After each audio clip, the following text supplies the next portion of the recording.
15 বছরের রাজনৈতিক ইন্ধন ও প্রশ্রয়ে জর্জরিত ব্যাংক খাত সংস্কারের প্রতিফলন মিলবে চলতি বছরেই আশা অর্থনীতিবিদদের। কিছু কিছু ব্যাংকে যেমন ডিপোজিট গ্রোথ বাড়তির দিকে দেখা যাচ্ছে, রেমিটেন্সের যে প্রবাহটা বেড়েছে সেটাও এই ধরনের ইসলামী ব্যাংক যেমন তারা প্রচুর রেমিটেন্স আনতে পারছে। মারাত্মক বায়ু দূষণ রোধে নেই কার্যকর উদ্যোগ, বাইরে মাস্ক পরা ও ঘরে গাছ লাগানো সহ নিয়মিত ফুসফুসের ব্যায়ামের পরামর্শ। অবৈধভাবে যেখানে সেখানে যে বর্জ্য পোড়ানো হচ্ছে সেটি যারা করছে তাদেরকে আইনের আওতায় নিয়ে আসা। ফুসফুসের ক্যান্সারও কিন্তু এই বায়ু দূষণের কারণে হয়ে থাকে অনেকাংশে।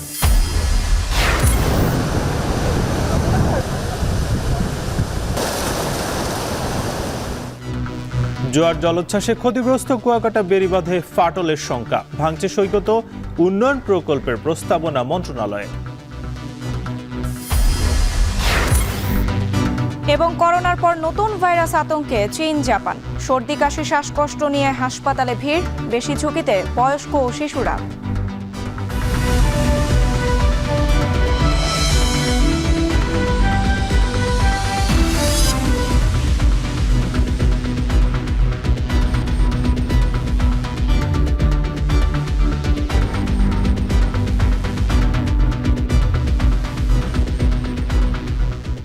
স্বাগত এখন বাজারে, পুরো আয়োজন জুড়ে সঙ্গে আছে আমরা দুজন, আমি সুমাইয়া রাত্রি এবং আমি নাজমুস সাকিব। রাত্রি 5 আগস্ট শেখ হাসিনার পতনের পর কিন্তু আমরা দেখতে পেয়েছি যে ব্যাংক খাতের যে সংকট সেটা তখনও ছিল এবং পরবর্তীতে সেগুলো বেশ কিন্তু স্পষ্ট হয়েছে। এবং 24 সালের শেষে এসেও কিন্তু ইসলামী ব্যাংকের যে ব্যাংকগুলো রয়েছে বা অন্যান্য ব্যাংক, সেখানে কিন্তু নানা ধরনের সমস্যা এখনও দেখা যাচ্ছে এবং বিগত সরকার এই খাতের সমস্যাগুলো আমলে না নেওয়াকেই দায়ী করছেন কিন্তু ব্যাংকাররা। এদিকে আরও যদি একটু যুক্ত করি, গেল 15 বছরে কিন্তু যে ধরনের রাজনৈতিক ইন্ধন বা প্রশ্রয় ছিল সেটি কিন্তু বন্ধ হলে ব্যাংক ঘুরে দাঁড়ানো সম্ভব নয় বলছেন বিশেষজ্ঞরা। তবে যে সংস্কার শুরু হয়েছে তার প্রতিফলন চলতি বছরেই দেখা যাবে বলে জানান তারা। বিস্তারিত জানাচ্ছেন আতাউর নিয়ন।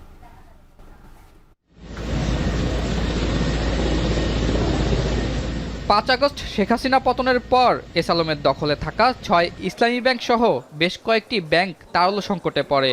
এতে ব্যাংক ভাঙচুর ও কর্মকর্তাকে মারধরের মতো ঘটনাও ঘটে। এই কয়েকটি ব্যাংকের ঋণ অনিয়ম আর জালিয়াতি প্রকাশ্যে এলে পুরো ব্যাংকিং খাতই আস্থা সংকটে পড়ে, যা বিগত সময়ে 9-6-এর মাধ্যমে গোপন রাখা হয়েছে। 2024 সালে ব্যাংকগুলোর তারল্য ঘাটতি, মুদ্রাবাজারে অস্থিতিশীলতা, ক্রমবর্ধমান মূল্যস্ফীতি, অপরিকল্পিত একীভূতকরণ ও খেলাপি রেকর্ড বেড়ে যায়। এছাড়া মূল্যস্ফীতির চাপ থাকলেও 2023 সাল শেষে কেন্দ্রীয় ব্যাংক 5 ইসলামী ব্যাংক সহ 7 ব্যাংকে 22,000 কোটি টাকা দেয়। এরপর জানুয়ারিতে সার বিদ্যুতের বকেয়া পরিশোধে সরকার বিশেষ বন্ড ছেড়ে এর বিপরীতে 6 ব্যাংকে 12,000 কোটি টাকা দেয় বাংলাদেশ ব্যাংক। এরপরও যখন ব্যাংকগুলো ঘুরে দাঁড়ায়নি তখন নানা সমালোচনার মাঝেও আমানতকারীদের সুরক্ষায় গত নভেম্বরে 22,500 কোটি টাকা ছাপিয়ে সহায়তা দেয় সংস্থাটি।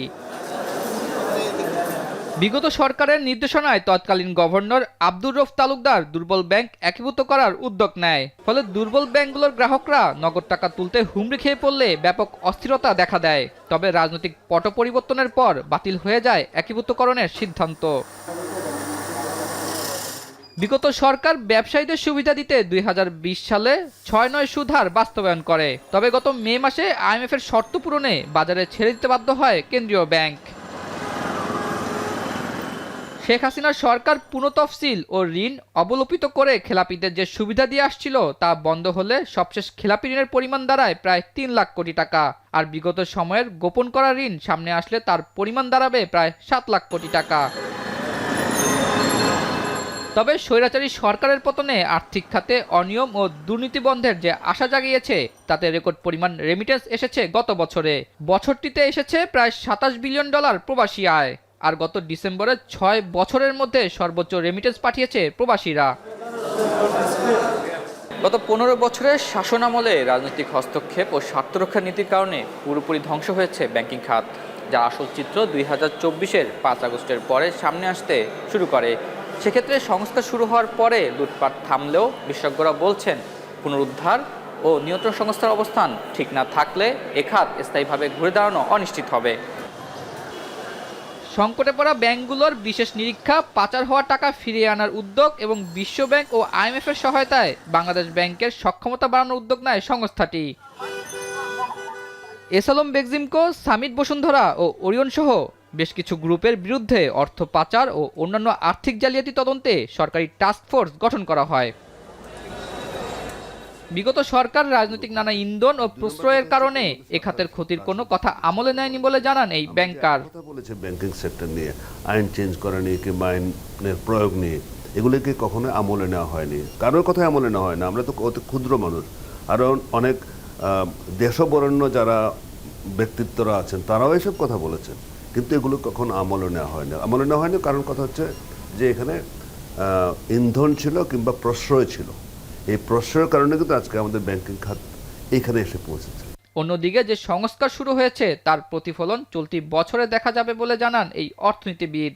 কিছু কিছু ব্যাংকে যেমন ডিপোজিট গ্রোথ বাড়তির দিকে দেখা যাচ্ছে, রেমিটেন্সের যে প্রবাহটা বেড়েছে সেটাও এই ধরেন ইসলামী ব্যাংক যেমন, তারা প্রচুর রেমিটেন্স আনতে পারছে।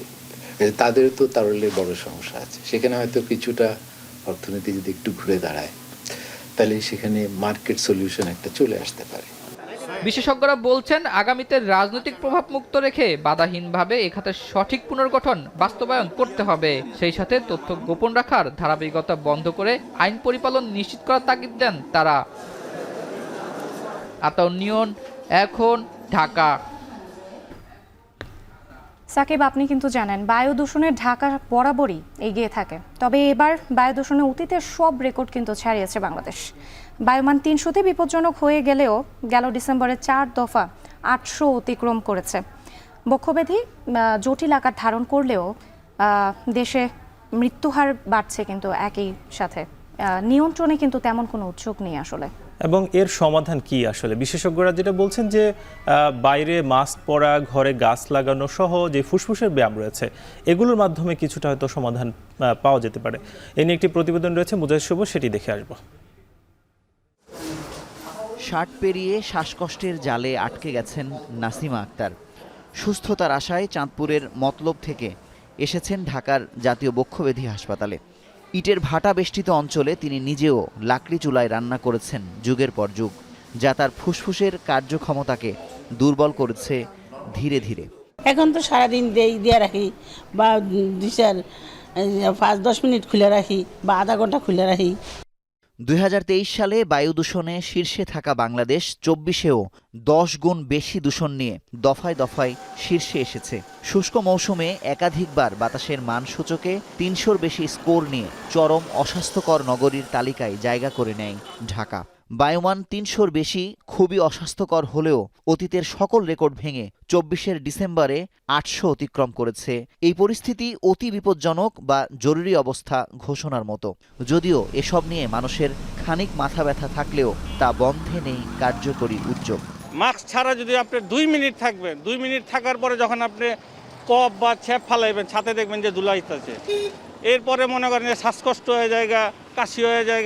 ধুলাবালুর জন্য আমার ঠান্ডা লেগে যায়, মাস্ক পরতে পারি না, তারপর শ্বাস বন্ধ হয়ে যায়। ইটের ভাটা এগুলো কিন্তু এখন নিষিদ্ধ করা হচ্ছে। এখন কিন্তু এই জিনিসগুলো নিশ্চিত করা, এই যে জবাবদিহিতাটা নিশ্চিত করা, এই ক্ষেত্রে কিন্তু তরুণরা একটা ভূমিকা রাখতে পারেন। নতুন যে আমাদের বর্তমান সরকার, সে দূষণ মুক্ত করতে পারে চাইলেই। শহর এলাকার বায়ু দূষণের অন্যতম কারণ বছর জুড়ে রাস্তা খোঁড়াখুড়ি ও নির্মাণ কাজ। এখান থেকে সর্বোচ্চ বায়ু দূষণ হয়, যার হার 30%। এরপর 29% ইটভাটা ও শিল্প কারখানার ধোঁয়া থেকে। যানবাহন থেকে 15, দেশের বাইরে থেকে ভেসে আসা বাতাস থেকে 9.5, গৃহস্থলীর রান্নাবান্না থেকে 8.5 ও পোড়ানো বর্জ্য থেকে 6% বায়ু দূষণের শিকার হলেও এসব বন্ধে কার্যকরী কোনো পদক্ষেপ নেই।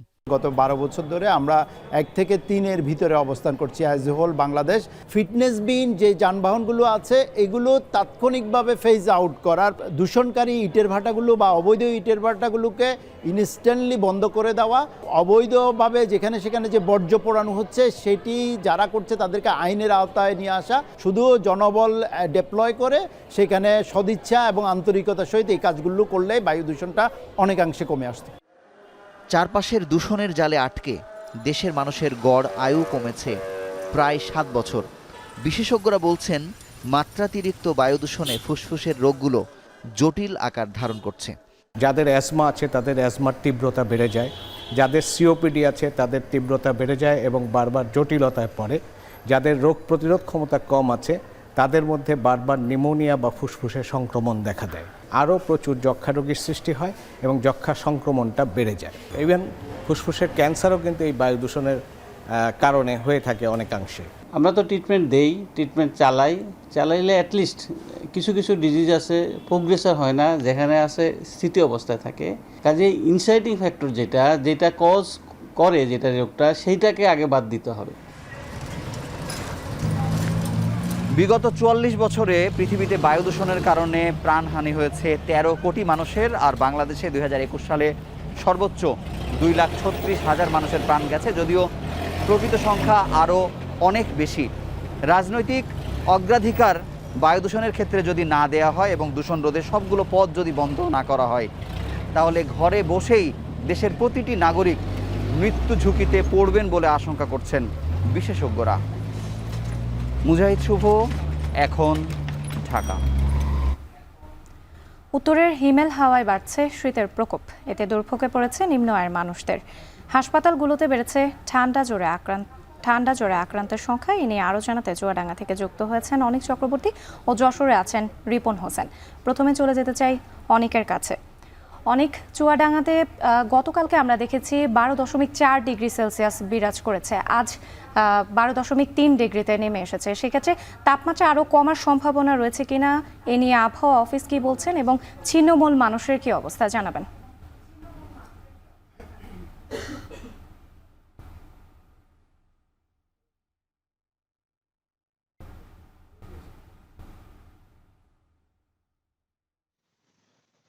শীতের যে পরিস্থিতি, আসলে এই চুয়াডাঙ্গার যে তাপমাত্রা 12.3 ডিগ্রি সেলসিয়াস তাপমাত্রা রেকর্ড করা হয়েছে আজকে।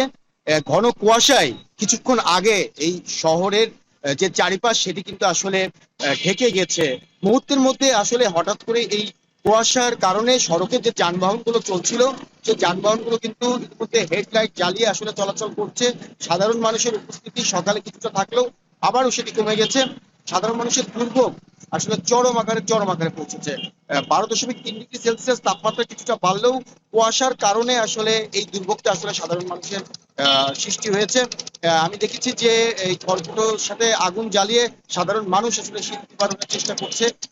এই তাপমাত্রা কমার ফলে সাধারণ মানুষ, নিম্ন আয়ের মানুষ, প্রতিটা মানুষ আসলে চরম আকারে দুর্ভোগে পড়েছে। তাদের আয়ের উৎসে বড় আকারে আসলে ভাটা পড়েছে। আবহাওয়াবিদের সাথে কিছুক্ষণ আগে আমার কথা হয়েছিল, আবহাওয়াবিদ বলছে যে মুহূর্তে আসলে তাপমাত্রা ওঠানামা করছে এবং তাপমাত্রা পরিবর্তন হচ্ছে। সবকিছু মিলে আসলে তারা কিছুই বলতে পারছে না। তারা বলছে যে জানুয়ারি মাসের মাঝামাঝি সময় আসলে তাপমাত্রা আরো নিচে নেমে যাবে, সেই সময় কিন্তু আসলে চিত্রটা আরো ভয়াবহ হবে। এবার শুধু এবছরই নয়, গত বছরও কিন্তু ঠিক এই সময়ে এমনই চিত্র ছিল চুয়াডাঙ্গার। সাধারণ মানুষ আসলে, নিম্ন আয়ের মানুষ কিন্তু খুবই দুর্ভোগে আসলে সেই সময় পড়েছিল। এবছর সে একই অবস্থা। এখন পর্যন্ত কিন্তু আসলে সরকারিভাবে বা বিভিন্ন সংগঠনের পক্ষ থেকে আসলে কিছুটা কম্বল শীতবস্ত্র সাধারণ ভোক্তাদের মাঝে বিতরণ করা হলেও সেই কম্বল কিন্তু যথেষ্ট পরিমাণ নয়। জেলা প্রশাসকের সাথে আমার কথা হয়েছিল, জেলা প্রশাসক বলছে যে দ্বিতীয় দফায় আসলে কম্বলের চাহিদাপত্র পাঠানো হয়েছে। অতি দ্রুত আসলে এই কম্বল চলে আসলে শীতার্তদের মাঝে এই কম্বল বিতরণ করা হবে। তো শীত পরিস্থিতি নিয়ে চুয়াডাঙ্গা থেকে আমার কাছে এই ছিল সবশেষ।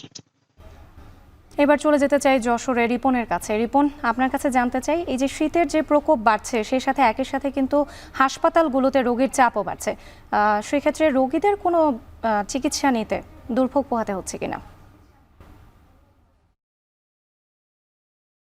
আজকে যশোরের সর্বনিম্ন তাপমাত্রা বিরাজ করছে 10.6 ডিগ্রি সেলসিয়াস এবং বাতাসের আর্দ্রতা 95%। আর কুয়াশার দৃষ্টিসীমা রয়েছে 100 মিটারের মধ্যে। আমি রয়েছি যশোর 250 শয্যাধীন হাসপাতালে আমরা দেখেছি যে রোগীর সংখ্যা কিন্তু বাড়ছে, অর্থাৎ শীতজনিত যে রোগ সেই রোগীর সংখ্যা বাড়ছে। এটি 250 শয্যা হাসপাতাল হলেও এখানে কিন্তু রোগী রয়েছে 534 জন এই এখন পর্যন্ত এই হাসপাতালে ভর্তি রয়েছে। এবং বেশি আক্রান্ত হয়েছে শিশু এবং যারা বয়স্ক রয়েছেন তারা। আমরা দেখেছি শিশু ওয়ার্ডে ধারণ ক্ষমতার চেয়ে বেশি রোগী রয়েছে। যারা চিকিৎসা নিতে আসছেন তারা আসলে বলছেন যে এই যে পরিবেশ রয়েছে, অনেকে যে হাসপাতালের মেঝেতে রয়েছে, বারান্দাতে রয়েছে, তারা বলছেন আসলে চিকিৎসা নিতে তাদের কষ্ট হচ্ছে, যেহেতু যে শীতজনিত রোগের তারা ভর্তি হয়েছেন, ঠান্ডার কারণে যে মেঝেতে থাকার কারণে তাদের কিন্তু বেশি আরো সমস্যা হচ্ছে। তবে যারা চিকিৎসা দিচ্ছেন, হাসপাতাল কর্তৃপক্ষ রয়েছে, তাদের সাথেও কথা বলেছি, তারা বলছেন যে তাদের সাধ্যমতো তারা চেষ্টা করছেন। হাসপাতালের যে কর্মকর্তা রয়েছে, কর্মচারী রয়েছে এবং চিকিৎসকরা রয়েছে, নার্স রয়েছে, তারা তাদের মতো চিকিৎসা দিচ্ছেন। তবে এত সংখ্যক রোগী থাকার কারণে চিকিৎসা দিতে কিছুটা কিন্তু বিলম্ব হচ্ছে, এমনটি অভিযোগ কিন্তু যারা চিকিৎসা নিচ্ছেন তাদের রয়েছে। পাশাপাশি যারা চিকিৎসক রয়েছেন তারা বলছেন যে এই শীতজনিত রোগের বিভিন্ন রোগ হয়ে থাকে, সেক্ষেত্রে যারা শিশু রয়েছে এবং যারা বয়স্ক রয়েছে তাদের দিকে বাড়তি পরিচর্যা করার কথা বলছেন, যে বিশেষ করে এই একদম সকালে যেন ঘর থেকে না বের হয়, বিশেষ করে কুয়াশা যেন না লাগায় এবং বাড়িতে থাকার পরামর্শ দিয়েছে এবং গরম কাপড় পরিধানের কথা বলছেন। পাশাপাশি যে বাসি পচা খাবার রয়েছে সেগুলো যেন না খায়, সেজন্যও তারা কিন্তু বিভিন্ন পরামর্শ দিচ্ছেন যারা চিকিৎসক রয়েছেন তারা। আমরা দেখতেছি যে খেটে খাওয়া মানুষদের কিন্তু কষ্ট হচ্ছে, কুয়াশায় আচ্ছন্ন রয়েছে চারিদিক। গতকালকেও যশোরের তাপমাত্রা কিন্তু এর চেয়ে বেশি থাকলেও আজকে কম রয়েছে। তো এই ছিল এখান থেকে আমার কাছে সর্বশেষ। চুয়াডাঙ্গা এবং যশোর থেকে যুক্ত ছিলেন সহকর্মীরা, জানাচ্ছিলেন শীতের তীব্রতার খবর। নাটোর সদর হাসপাতালের 250 শয্যার চিকিৎসা কেন্দ্রে দেখা দিয়েছে জীবন রক্ষাকারী ওষুধের ভয়াবহ সংকট। শীতজনিত রোগের চিকিৎসায় প্রয়োজনীয় ওষুধ থেকে শুরু করে সরঞ্জাম কিছুই মিলছে না চাহিদা অনুযায়ী। ফলে বাধ্য হয়েই বাইরের ফার্মেসি থেকে কিনে চিকিৎসা নিচ্ছেন রোগীরা। জাহিদুল ইসলাম সুমনের ক্যামেরায় মাহবুব হোসেনের প্রতিবেদন। নাটোর সদর উপজেলার শিহাব হোসেনের স্ত্রী ডায়রিয়া আক্রান্ত শিশুপুত্রকে ভর্তি করেছেন 250 শয্যার সদর হাসপাতালের ডায়রিয়া ওয়ার্ডে। কিন্তু শয্যা না পাওয়ার পাশাপাশি স্যালাইন, ক্যানুলা সহ প্রয়োজনীয় সব ওষুধই কিনতে হয়েছে বাইরের ফার্মেসি থেকে, অথচ হাসপাতাল থেকেই এসব সরবরাহের কথা। ভর্তি করানোর পরে এখানে কোনো বেড নেই, বেড খালি নেই।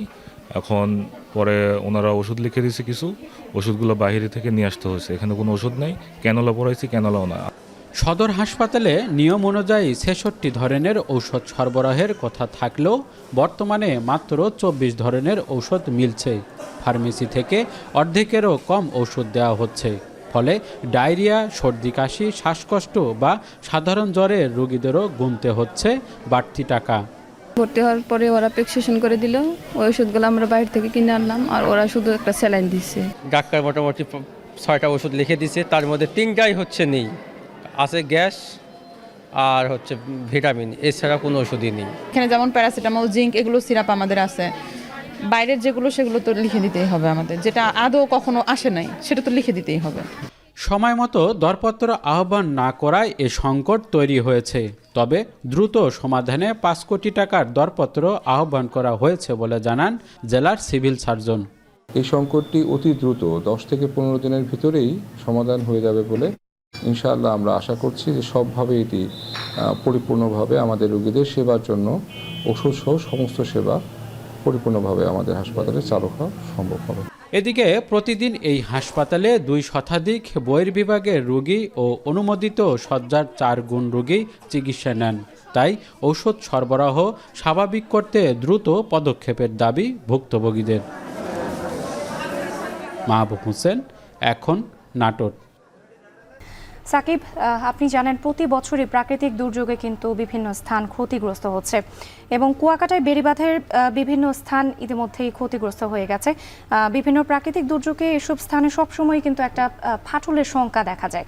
তো সেক্ষেত্রে সাগরের ঢেউয়ের তোড়ে কিন্তু বিভিন্ন সৈকতের বিভিন্ন স্থান ক্ষতিগ্রস্ত হয়েছে এবং পানি উন্নয়ন বোর্ড কিন্তু বলছে যে এই যে সৈকত যে ক্ষতিগ্রস্ত হচ্ছে, কুয়াকাটার বেড়িবাঁধ এবং সৈকত রক্ষায়ন উন্নয়ন প্রকল্পের জন্য একটি প্রস্তাবনা কিন্তু মন্ত্রণালয়ে ইতিমধ্যে পাঠানো হয়েছে। মাহমুদুর নবীর ছবিতে ফিরদাউস সোহাগের একটি প্রতিবেদন রয়েছে, সেটি দেখে আসবো। সমুদ্র সৈকত কুয়াকাটায় একই স্থানে দাঁড়িয়ে সূর্যোদয় ও সূর্যাস্ত দেখা যায়। এছাড়াও ঝাউবন, লাল কাঁকড়া সহ এখানে রয়েছে মোহনীয় দর্শনীয় স্থান। সাগরের 20 থেকে 22 কিলোমিটার গভীরে রয়েছে চরবিজয় বা ভিক্টোরিয়া আইল্যান্ড। প্রকৃতির টানে প্রতিনিয়ত অসংখ্য পর্যটকের সমাগম ঘটে কুয়াকাটায়। তবে কুয়াকাটা সমুদ্র সৈকতটি অনবরত ভাঙনের শিকার হচ্ছে। ঝড়, জলোচ্ছ্বাস ও জোয়ারের পানিতে ক্ষতিগ্রস্ত হচ্ছে কুয়াকাটাকে রক্ষাকারী বেড়িবাঁধ। সামনের বর্ষায় বাঁধের দুর্বল ও ক্ষতিগ্রস্ত অংশ ধসে যাওয়ার শঙ্কায় স্থানীয় ও পর্যটকরা। কুয়াকাটা সমুদ্র সৈকতের যে 2 থেকে 3-4 কিলো বেড়িবাঁধগুলো আছে, এগুলা প্রতি বছরই ভাঙনের কারণে, অতিরিক্ত পানির কারণে, সমুদ্রের চাপের কারণে ফাটল ধরছে আর কি। যেভাবে ভাঙছে এভাবে আসলে খুব বেশি দিন বীজটাকে আর এভাবে ধরে রাখাও যাবে না। যে গর্তগুলি আছে ওইগুলি মেরামত করতে হবে, সৌন্দর্য বৃদ্ধি করতে হবে, তাহলে কুয়াকাটাতে দেশ ও বিদেশের সব পর্যটক আকৃষ্ট হবে। আলিপুর থেকে সাবমেরিন ক্যাবল স্টেশন হয়ে লেবুরবন পর্যন্ত বেড়িবাঁধের দৈর্ঘ্য 38.09 কিলোমিটার। গেল বর্ষায় এ বাঁধটির 30টির বেশি স্থানে গর্ত তৈরি হয়। সেগুলো সময়মতো মেরামত না করলে এবং সৈকতের ভাঙন অব্যাহত থাকলে পর্যটন ব্যবসা ক্ষতির মুখে পড়ার আশঙ্কা খাত সংশ্লিষ্টদের। ঝড় বৃষ্টিতে আর আমাদের সমুদ্রের ঢেউয়ের কারণে অনেকটা ক্ষতিগ্রস্ত হয়ে যায়। পাশাপাশি সমুদ্রের পাড় ভেঙে যায় বৃষ্টিবাদলের কারণে, ঢেউয়ের কারণে, আর এই দুইটির কারণে আমাদের পর্যটন শিল্পটা খুবই ক্ষতির মুখে। বিশ্বের বিভিন্ন দেশ পর্যটন খাতকে আয়ের অন্যতম উৎস হিসেবে বিবেচনা করে। মালদ্বীপ, শ্রীলঙ্কা, ভারত সহ প্রতিবেশী দেশগুলো এক্ষেত্রে বেশ এগিয়ে। তাই পর্যটন শিল্পের উন্নয়নে পানি উন্নয়ন বোর্ডের কার্যক্রমে গতি ও স্বচ্ছতা আনা জরুরি বলে মনে করেন অর্থনীতিবিদরা। পানি উন্নয়ন বোর্ড যে কাজগুলো তাৎক্ষণিকভাবে করে যাচ্ছে, সেই কাজগুলো যদি আমরা যথাযথভাবে করতে পারি, 100% স্বচ্ছতার সাথে করতে পারি এবং সময় মতো যদি করতে পারি, তাহলে এই বাঁধগুলো ভাঙা রোধ করা সম্ভব হবে। তাতে করে কি হবে, পর্যটকরা বেশি আকৃষ্ট হবে এবং কুয়াকাটার যে বাণিজ্যিক কার্যক্রম, অর্থনৈতিক কার্যক্রম, সেগুলো গতি পাবে। জলোচ্ছ্বাস ও বন্যার মতো প্রাকৃতিক দুর্যোগে প্রতি বছরই বেড়িবাঁধ ক্ষতিগ্রস্ত হয়। সেগুলো মেরামতের উদ্যোগও নেওয়া হয়। তবে যে পরিমাণ ক্ষতি হয় সে অনুযায়ী অর্থ বরাদ্দ না পাওয়ার দাবি পানি উন্নয়ন বোর্ডের কর্মকর্তার। বাঁধ তো মনে করেন যে ওই উপকূলীয় এলাকায় প্রায় 3000 কিলোমিটার, তার এত বরাদ্দ মেরামত বাজেট এত পাওয়া যায় না। তো যতটুকু পাওয়া যায় তার উপরেই আমাদের বার্ষিক যে মেরামত পরিকল্পনা সেটা করে থাকি। বাজেট বরাদ্দ যতটুকু আসে তার উপরে কর্মসূচি নেওয়া হয়। 1960 সালে কুয়াকাটায় প্রথম বেড়িবাঁধ নির্মাণ হয়। 2017 সালে সিইআইপি প্রজেক্টের অধীনে বেড়িবাঁধের পুনর্নির্মাণ করা হয়। এছাড়া বিভিন্ন সময়ে বেড়িবাঁধ সংস্কার করা হয়, কিন্তু টেকসই বেড়িবাঁধ নির্মাণ না হওয়ায় উপকূলের মানুষ দুর্যোগপূর্ণ আবহাওয়ায় থাকেন শঙ্কায়। পর্যটন কেন্দ্র হিসেবে এই কুয়াকাটার বেড়িবাঁধ সংস্কার, রক্ষণাবেক্ষণ, নির্মাণ এবং কুয়াকাটার এই সমুদ্র সৈকত ভাঙন রোধে যতটা গুরুত্ব পাওয়ার কথা এখনও ততটা গুরুত্ব দেওয়া হচ্ছে না বলে মনে করছেন কুয়াকাটার পর্যটন খাত সংশ্লিষ্টরা। কুয়াকাটার এই বেড়িবাঁধ এবং সমুদ্র সৈকত নির্মাণ এবং রক্ষণাবেক্ষণে যথাযথভাবে গুরুত্ব দেওয়া হলে কুয়াকাটার পর্যটন খাতও আরও উন্নত হতো। ফিরদাউস সোহাগ, এখন কুয়াকাটা। নওগাঁ কৃষি প্রধান জেলা হলেও নেই সরকারি কোনো হিমাগার। বেসরকারি যে কয়েকটি হিমাগার রয়েছে সেটাও জেলার জন্য পর্যাপ্ত নয়। সরকারিভাবে হিমাগার নির্মাণ হলে কৃষকদের জন্য সুবিধা হবে বলে আলু সংরক্ষণে। এতে মধ্যস্বত্বভোগীদের দৌরাত্ম্য কমবে, ভালো দাম পেয়ে লাভবান হবেন কৃষক। আব্বাস আলীর তথ্য ছবিতে বিস্তারিত। নওগাঁ জেলার বদলগাছি উপজেলার দেউলিয়া গ্রামের কৃষক ইদ্রিস আলী গত বছর 5 বিঘা জমিতে হাইব্রিড জাতের আলু রোপণ করে ফলন পেয়েছিলেন 630 মণ। রোপণ থেকে শুরু করে হিমাগারে রাখতে খরচ হয়েছিল মোট 2 লাখ টাকা। লাভের আশায় এবছরও আলু রোপণ করেছেন 7 বিঘা জমিতে। তবে আলু সংরক্ষণে জেলায় পর্যাপ্ত ব্যবস্থা না থাকায় রাখতে হয় পাশের জেলা বগুড়ার হিমাগারে। ফলে পরিবহন ও শ্রমিকের জন্য গুনতে হয় বাড়তি টাকা। আমাকে সমস্যা হলে কোল্ড স্টোরটা আমাকে নিজস্ব জেলার মধ্যে নাই, বাইরে জেলাতে রাখতে হয়। দূর দূরান্তর কারণে আগাম বুক দিতে হয় এবং গাড়ি ভাড়া অনেক বেশি দিতে হয়। অনেক কৃষক রাখতেই পারে না। হিমাগারে আলু সংরক্ষণের জন্য কৃষকদের নির্দিষ্ট সময়ের মধ্যে রসিদ নিতে হয়। নির্ধারিত সময়ে আলু না রাখতে পারলে আর সম্ভব হয় না হিমাগারে রাখা, পড়তে হয় লোকসানে। এতে কম দামে আলু কেনায় লাভবান হন মধ্যস্বত্বভোগীরা। মৌসুমের শুরুতে যখন আমরা আলু তুলি তখন 30 টাকা 40 টাকা কেজি লাগে, কিন্তু আমাদের দারিদ্রতার কারণে হোক আর হলো ব্যবস্থা কোনো হিমাগারে রাখার বা কোনো ব্যবস্থা না থাকার কারণে আমরা বেঁচে দেই। চেক কাটার পর আমার যাতে দেরি হচ্ছে আর জায়গা পাইনি, জায়গা না পাওয়াতে লাস্টে যাই আমি সেই আলু বেচে দিছি 1100 টাকা মন, আর কিছুদিন থাকলে হয়তো 3,000 টাকা মন বিক্রি হলে হয়নি। কৃষকদের অভিযোগ, আগাম জাতের বীজ আলু পাশের জেলা থেকে তাদের বেশি দামে কিনতে হয়। জেলায় যেসব হিমাগার রয়েছে সেখানে শীতলীকরণ গ্যাস কম থাকায় পচে নষ্ট হয়ে যায় আলু। আমাদের হিমাগারে রাখার কোনো সুযোগ বা ব্যবস্থা নেই, যার কারণে আমরা ব্যবসায়ীর কাছে পরে বেশি দামে সিন্ডিকেটের কবলে নিতে হয়। এলা আলু তুলে বড় ভালো বীজ আনলে ভালো ফল হয় না, আবার মনে করেন যে কিছু আলু নষ্ট হয়ে যায়, এটা কোনো জবাববন্দি দেয় না, খুঁজেও পাওয়া যায় না। আমরা বাইরে থেকে বগুড়া থেকে বীজ নিয়ে আসি, এখানে ফলন ভালো হয়, আমাদের নওগাঁর গাছে ফলন ভালো হয় না। জেলায় রয়েছে 7টি হিমাগার, যার ধারণ ক্ষমতা 46,530 টন। এবছর কৃষকদের আলু উৎপাদনের আশা 4,88,190 টন। এর মধ্যে আলুর চাহিদা রয়েছে 1,20,000 টন। উদ্বৃত্ত আলু স্থানীয় হিমাগারে রাখার পর অতিরিক্ত আলু রাখতে হয় পাশের জেলার হিমাগারে। নওগাঁ জেলায় সে তুলনায় আমাদের সংরক্ষণাগার স্বল্পতা রয়েছে। এখানে মাত্র 7টি হিমাগার রয়েছে, যা আসলে আমাদের যে চাষকৃত আলু সংরক্ষণের জন্য পর্যাপ্ত নয়। জেলায় এবছর আলুর চাষ হয়েছে 26,000 হেক্টর জমিতে। এখন নওগাঁ। গত বছরের তুলনায় সরিষার আবাদ কমলেও চলতি মৌসুমে উচ্চ ফলনশীল জাতের সরিষার বাম্পার ফলনের সম্ভাবনা দেখছে যশোর। মৌসুমের শুরুতে বৃষ্টি হওয়ায় আবাদ কিছুটা কম হলেও এবছর উচ্চ ফলনশীল জাতের সরিষার আবাদ করেছেন কৃষকরা। ফলন বাড়াতে সরিষা ক্ষেতের পাশে বসানো হয়েছে মৌ বক্স। এতে ভালো উৎপাদনের আশা করছেন কৃষকরা। ফলে রক্ষণাবেক্ষণে বিভিন্ন পরামর্শ দিয়ে তাদের পাশে আছে স্থানীয় কৃষি বিভাগ। বিস্তারিত জানাচ্ছেন রিপন হোসেন। হলুদের সমারোহে মাতোয়ারা চারপাশ, যেদিকে চোখ যায় হলুদ আর হলুদ। দিগন্তজোড়া ফসলের মাঠ জুড়ে এখন দোল খাচ্ছে সরিষার ফুল। তারই বরণে সেজেছে যশোরের মাঠগুলো। এই সৌন্দর্য উপভোগ করছেন প্রকৃতিপ্রেমীরা। সেই সাথে সরিষা ফুলের মিষ্টি সুবাস গ্রামীণ জনপদকে করে তুলেছে মধুময়। যশোর সদর উপজেলার তপসিডাঙ্গা গ্রামের আরমান মণ্ডল 1 বিঘা জমিতে করেছেন সরিষার আবাদ। এতে তার খরচ হয়েছে 2,000 টাকা। এই জমি থেকে 12,000 টাকার সরিষা বিক্রির আশা তার। কিছু সার দিলে ওই সরিষা গাছগুলো বড় হয়ে যায়, তো ভালো হয়। যদি ভালো হয় 3-4 মণ করে বিঘায় সরিষা আসে, এতে করে আমাদের অনেকটা সফলতা পাই। কৃষকরা জানান, একই জমিতে আগাম জাতের আমন ধান চাষের পর সরিষা চাষ এবং সেই জমিতেই আবার বোরো ধান আবাদ করতে পারছেন তারা। এর ফলে একদিকে যেমন একই জমিতে 3 ফসল উৎপাদন সম্ভব হচ্ছে, তেমনি রক্ষা পাচ্ছে জমির উর্বরতা। ধান কেটে আমরা সরিষা করি, জমিটা উর্বরতা আসে। এই সর্ষেটা আছে, এতে খরচের একটু কম হয়, খরচের সংখ্যা একটু কম, তাই এতে যাকে একটু লাভের সংখ্যা দেখা যায়। সরষেটা চাষ করার উদ্দেশ্য আমাদের নিজেকে কিছু খাওয়া হয়, বাজারে কিছু বিক্রি করা হয়। এদিকে ফলন বাড়াতে সরিষা ক্ষেতের পাশে বসানো হয়েছে সারি সারি মৌ বাক্স।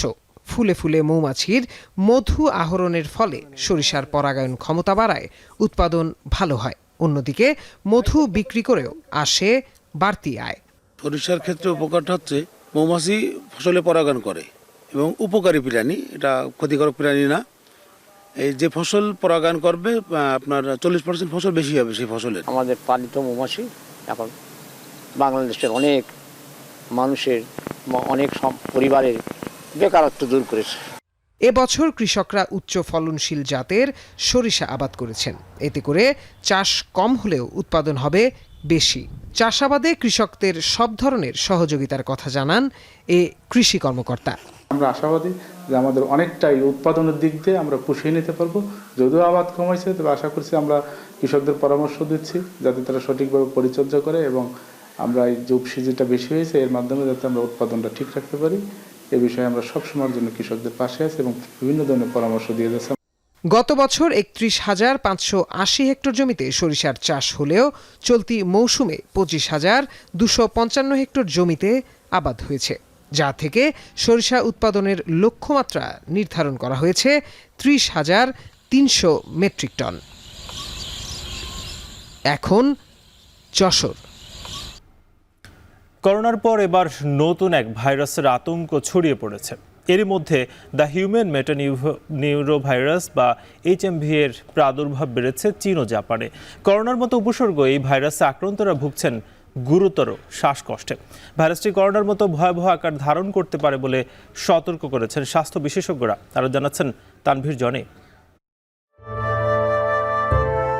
প্রায় 11টি রোগকে সম্ভাব্য মহামারীর তালিকায় রাখা হয়েছে, যেগুলোর ধরন অনেকটা হাম, কলেরা, বার্ড ফ্লু ও স্ক্যাবিসের মতো। বিশেষজ্ঞদের শঙ্কা 2025 সালে করোনার মতো নতুন কোনো মহামারীর উদ্ভব হতে পারে।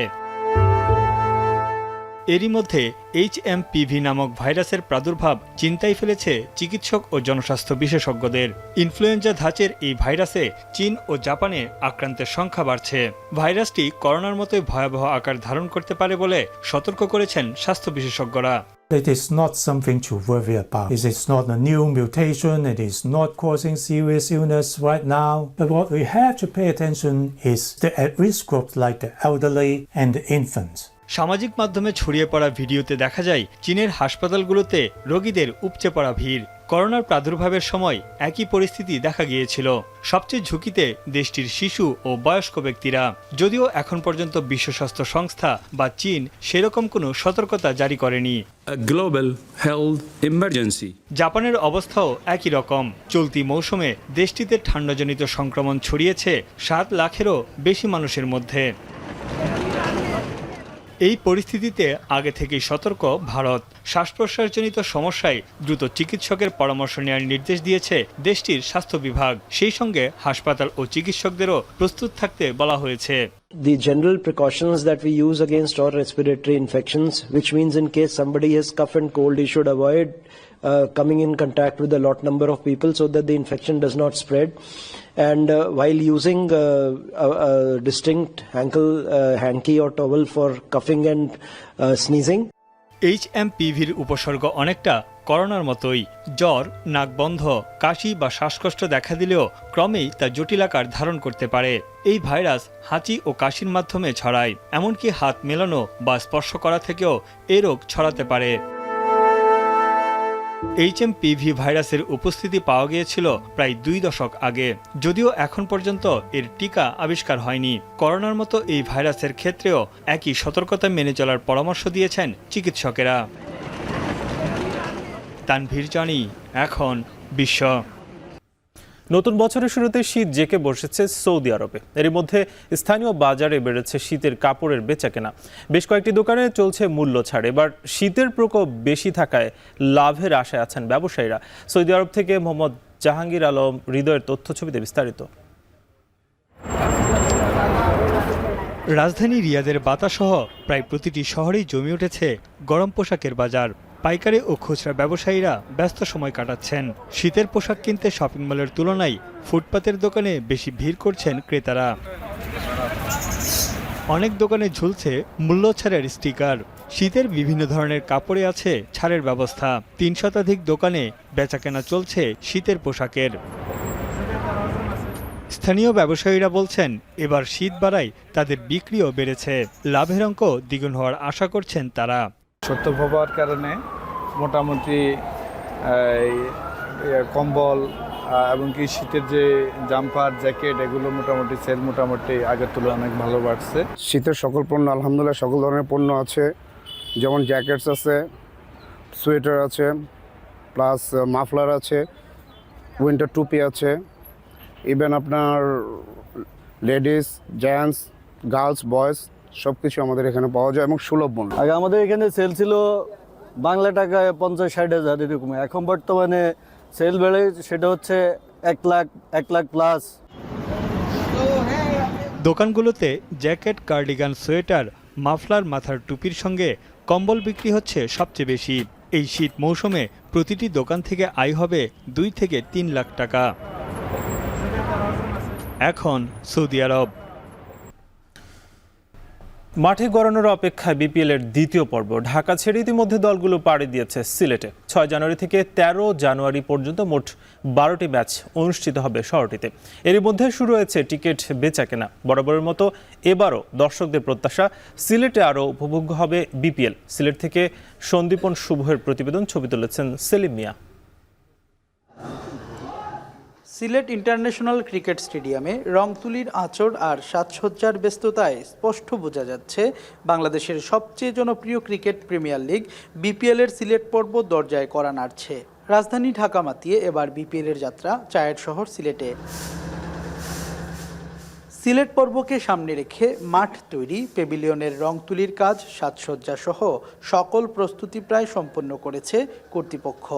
সিলেটে 22 গজের ক্রিকেট খেলাকে সর্বোচ্চ উপভোগ্য করতে চেষ্টার কমতি নেই আয়োজকদের। গ্যালারি এবং আরও বিভিন্ন জায়গায় যে বেশ কিছু সংস্কার হয়েছে, তার সাথে বোর্ডের পক্ষ থেকে মানে ব্র্যান্ডিংয়ের যারা আছেন তারা সাজসজ্জার কাজগুলো দেখছেন, যাতে নির্বিঘ্নে দর্শক থেকে নিয়ে শুরু করে অন্যান্য যারা যুক্ত আছেন, আমাদের যারা বিভিন্ন মিডিয়ার যারা আছেন তাদেরও সুযোগ সুবিধার কথা চিন্তা করেই আয়োজন সম্পূর্ণ। বাংলাদেশ ক্রিকেটের অন্যতম বড় এই আসরকে কেন্দ্র করে বরাবরের মতো এবারও সিলেটের দর্শকদের উৎসাহ উদ্দীপনার কোনো কমতি নেই। টিকিটের জন্য ঘন্টার পর ঘন্টা দীর্ঘ লাইনে দাঁড়িয়েও তাদের চোখে মুখে নেই বিরক্তির ছাপ, বরং উৎসবের মেজাজে সংগ্রহ করছেন নিজেদের প্রিয় দলের খেলার টিকিট। সিলেটি মানুষের রক্ত গরম মাথা ঠান্ডা, উলি দিমু কিন্তু আমরা বিশৃঙ্খলা করতাম না, খালি উলি হইতো। আমরা খুব আনন্দিত। 6 তারিখ থেকে আমরা মাঠে সবাই উপস্থিত হব, যার জন্য আমরা প্রায় 1.5 ঘন্টা 2 ঘন্টা ধরে এখানে অপেক্ষা করতেছি টিকিটের জন্য। বাড়িতে গিয়েছি যে আমরা প্রতিদিন মানে ডেট দেওয়ার পর থেকে প্রতিদিন মানুষজন কল করতেছে যে টিকিট টাকার জন্য, টিকিট টাকার জন্য, টিকিট টাকার জন্য। এবারের বিপিএলে এরই মধ্যে টিকিট নিয়ে কারাকারি শুরু হয়েছে। ঢাকা পর্বে টিকিটের জন্য বুথ ভাঙচুর, অগ্নিসংযোগের মতো ঘটনা ঘটেছে। সঙ্গে টিকিট কালোবাজারিদের দৌরাত্ম্য তো আছেই। সিলেট পর্বে এ ধরনের অনাকাঙ্ক্ষিত পরিস্থিতি এড়াতে সর্বোচ্চ সতর্ক অবস্থানে থাকবে আইন শৃঙ্খলা বাহিনী। আমরা 3 থেকে 4 স্তরের নিরাপত্তা ব্যবস্থা রয়েছি। হোটেল ম্যানেজমেন্ট থেকে শুরু করে মাঠের যে অথরিটি থাকবে এবং প্লেয়ারদের সামগ্রিকভাবে আমরা নিরাপত্তার চাদরে বেষ্টনী প্রোগ্রাম করেছি। আশা করি কোনো ঝামেলা হবে না। যারা বিভিন্ন যানবাহন নিয়ে আসবেন এবং যারা খেলা দেখতে আসবেন তাদের টিকিটিংয়ের যে ব্যবস্থাটুকু রয়েছে সেখানে স্বচ্ছতা আনার জন্য বলা হয়েছে। স্থানীয় দল সিলেট স্ট্রাইকার্সের পক্ষে মাঠে গলা ফাটাবেন সমর্থকরা। সন্দীপন শুভ, এখন সিলেট। এদিকে মাত্র 150 টাকা খরচ করেই বিপিএলে দিনের 2টি ম্যাচ দেখতে পারবেন দর্শক। সিলেট স্টেডিয়ামের ওয়েস্টার্ন গ্যালারি, গ্রিন গ্যালারি এবং শহীদ আবু সাইদ স্ট্যান্ডের টিকিটের মূল্য ধরা হয়েছে মাত্র 150 টাকা। এছাড়া ইস্টার্ন গ্যালারি 250 টাকা, ক্লাব হাউস 500 টাকা, জিরো ওয়েস্ট জোন 600 টাকা এবং গ্র্যান্ড স্ট্যান্ডের টিকিট 2000 টাকা। টিকিট কাউন্টারেও রোববার বিকেল 3টা থেকে মিলবে টিকিট। এছাড়া আম্বরখানার মধুমতি ব্যাংকে এবং শিশু একাডেমির বুথে সকাল 10টা থেকে টিকিট বিক্রি হবে। এছাড়া টিকিট পাওয়া যাচ্ছে অনলাইনেও।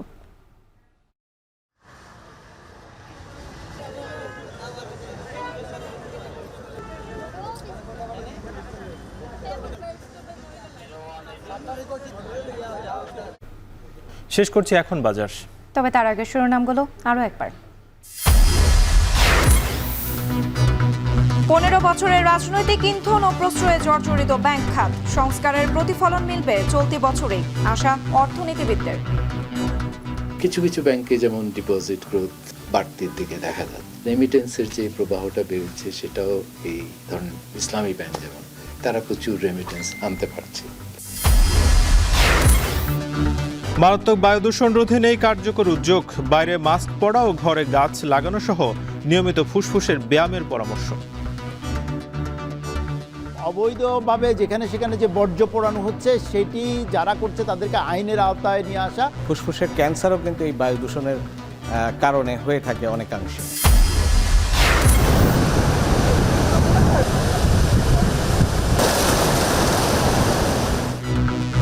জোয়ার জলোচ্ছ্বাসে ক্ষতিগ্রস্ত কুয়াকাটা বেড়িবাঁধের ফাটলের শঙ্কা, ভাঙছে সৈকত। উন্নয়ন প্রকল্পের প্রস্তাবনা মন্ত্রণালয়ে। এবং করোনার পর নতুন ভাইরাস আতঙ্কে চীন, জাপান। সর্দি, কাশি, শ্বাসকষ্ট নিয়ে হাসপাতালে ভিড়, বেশি ঝুঁকিতে বয়স্ক শিশুরা। এই ছিল এখন বাজারের আয়োজনে। এখন টেলিভিশন ওয়েবসাইটে দেখতে ভিজিট করুন www.ekon.tv। এছাড়া ফেসবুকে দেখতে ভিজিট করুন facebook.com/tv.ekon। ইউটিউবে দেখতে ভিজিট করুন youtube.com/c/ekontv।